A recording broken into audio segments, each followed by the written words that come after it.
She asked the same question over and over until Karoline had enough. What happened next stunned the entire room. The room was packed. A row of cameras lined the back wall, their lenses trained on the podium where Karoline Leavitt stood, poised and confident. She was no stranger to tough crowds, but today felt different.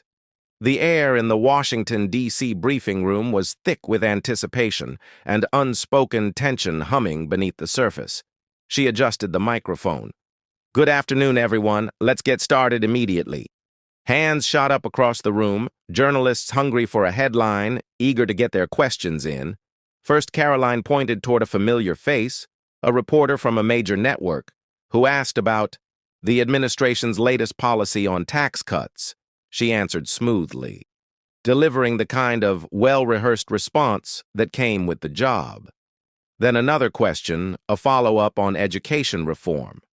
Karoline addressed it without hesitation. She had done this countless times before.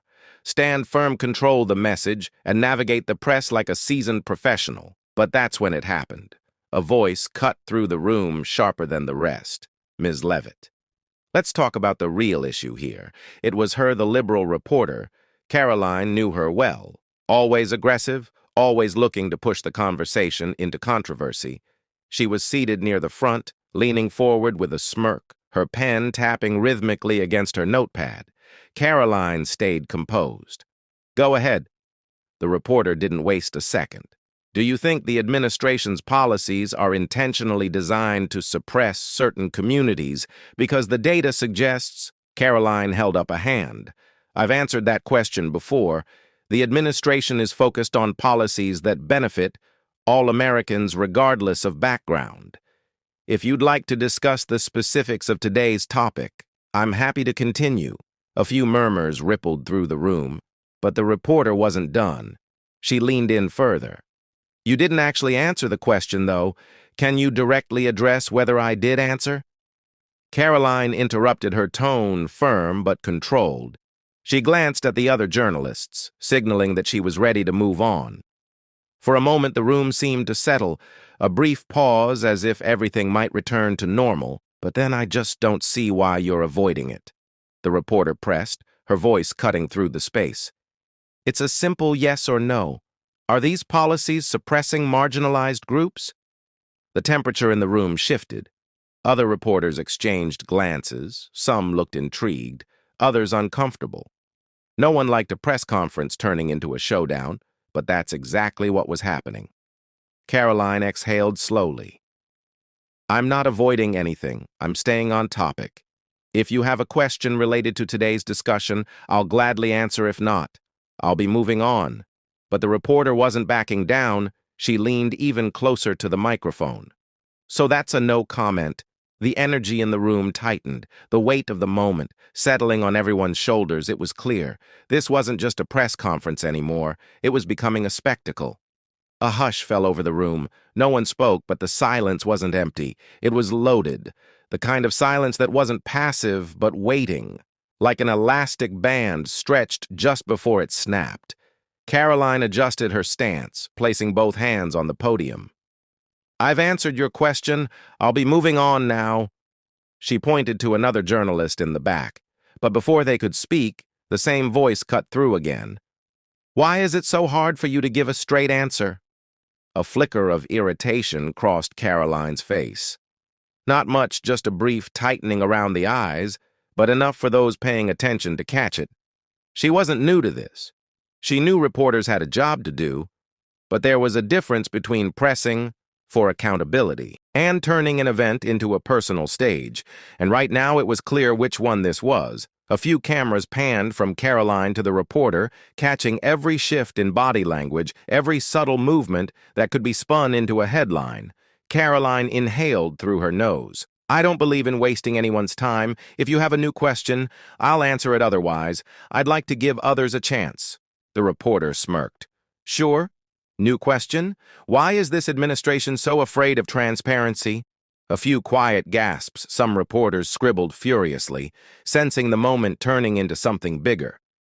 Karoline gave a measured blink, the only sign that the remark had landed. Her grip on the podium tightened for a second before she let go, exhaling just slightly. She smiled, but not the warm, diplomatic kind. This was a different kind of smile, one that said, "I see exactly what you're trying to do." She took her time before responding. Transparency. That's exactly what this administration stands for. But what you're doing isn't about transparency, it's about theatrics. The words hung in the air. The reporter's smirk faltered just a little. Another journalist, this one seated closer to the back, cleared his throat. Karoline, "If I could, but again," the same voice interrupted. "So you're dismissing valid concerns as theatrics?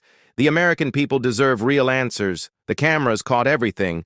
The slight tilt of Karoline's head, the way the other journalists shifted in their seats, some, clearly frustrated that the event had been hijacked, a veteran journalist, someone who had been covering politics for decades, leaned back and muttered to a colleague, "This isn't journalism, this is performance art."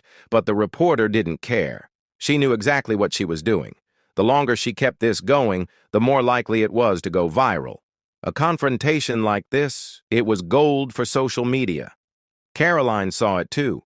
She had a choice: engage and give the moment more fuel, or shut it down entirely.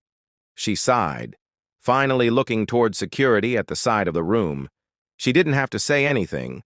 The shift in her gaze was enough. The room tensed again. Everyone knew what that meant. This was no longer just an argument. It was about to escalate. The air in the room felt heavier now. No one was speaking, but the tension was thick enough to hold everyone in place. Karoline could see it, the way some of the journalists avoided eye contact, others gripping their pens just a little tighter. They weren't just watching, they were waiting. The reporter, a woman in her mid-30s with sharp eyes and an unwavering posture, didn't move. She was still leaning forward, pen resting against her notepad, a quiet smirk playing at the corner of her mouth. She wasn't here to ask a question. She was here to make a point. Karoline straightened. "I'll say this one more time. If you have a relevant question, I will answer it, but I'm not going to stand here and engage in bad faith arguments." The reporter chuckled softly, shaking her head. "Bad faith. Karoline, I'm doing my job. Isn't that what a free press is for?" Karoline didn't blink. A free press is about holding people accountable. What you're doing is trying to turn this into a spectacle. A few murmurs rippled through the room. Some of the journalists stole quick glances at each other, sensing the shift. The back and forth was no longer about policy. It was something else now. The reporter tapped her pen once on the table. "So just to be clear," Karoline knew what was coming before she even said it, "are you refusing to answer because you can't